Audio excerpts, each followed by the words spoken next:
গাজীপুরে দৈনিক প্রতিদিনের কাগজ পত্রিকার সাংবাদিক মোহাম্মদ আসাদুজ্জামান তুহিন হত্যার দ্রুত বিচার এবং সারা দেশে সাংবাদিকদের নিরাপত্তা নিশ্চিতের দাবিতে সাতক্ষীরা তালায় মানববন্ধন ও প্রতিবাদ সভা অনুষ্ঠিত হয়েছে।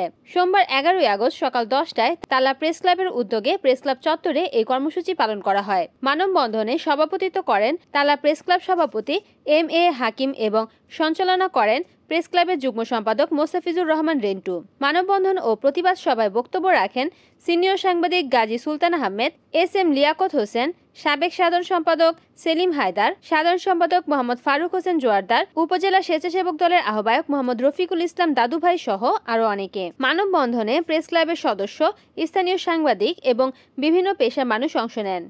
আজকের একটা স্টেট চলতে হলে ইংরেজিতে একটা প্রবাদ আছে, 3 ইউনিটস মেক্স দেমসেলস এ পাওয়ার সঙ্গে জড়িত। আজকে যদি বাংলাদেশের সরকার মনে করেন মিডিয়াকে বাদ দিয়ে তিনি রাষ্ট্র পরিচালনা করবেন, আমরা চ্যালেঞ্জ করে দিলাম, ওনারা পারবেন না। নিঃসন্দেহে বলা যেতে পারে সরকারের সাথে সাথে এই মিডিয়া তার একটা সহযোগী সরকার। তাই সেই সহযোগী সরকারকে দেখাশোনার দায়িত্ব এবং তাদের ইবাদতের দায়িত্ব এই সরকারের ঘাড়ে নিতে হবে।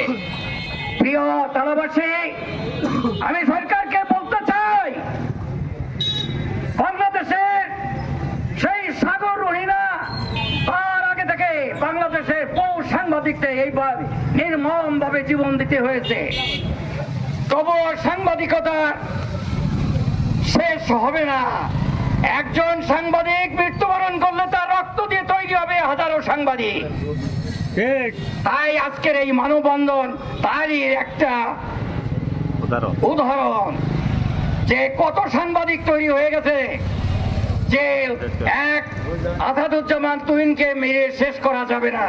তাই আপনাদের এই মানববন্ধন থেকে আহ্বান করব, আসেন সত্যের পথে চলি।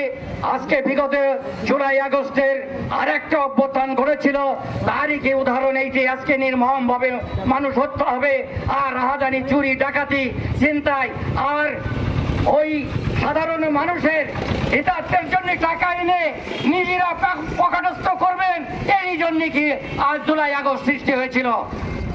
তাই প্রিয় ভাইরা, আপনাদের কাছে অনুরোধ করব, আহ্বান করব, আসেন আমরা বাংলাদেশকে নতুন বাংলাদেশ হিসেবে গড়ি এবং আমরাও প্রতিশ্রুতি দিচ্ছি, আমরা সাংবাদিকরা আপনারা সত্যের পথে থাকলে আমরাও আপনাদের সাথে নির্মম ভাবে আমাদের শ্রম দিয়ে যাব। রিপোর্ট করেছেন সাতক্ষীরা প্রতিনিধি সেলিম হায়দার, NN TV।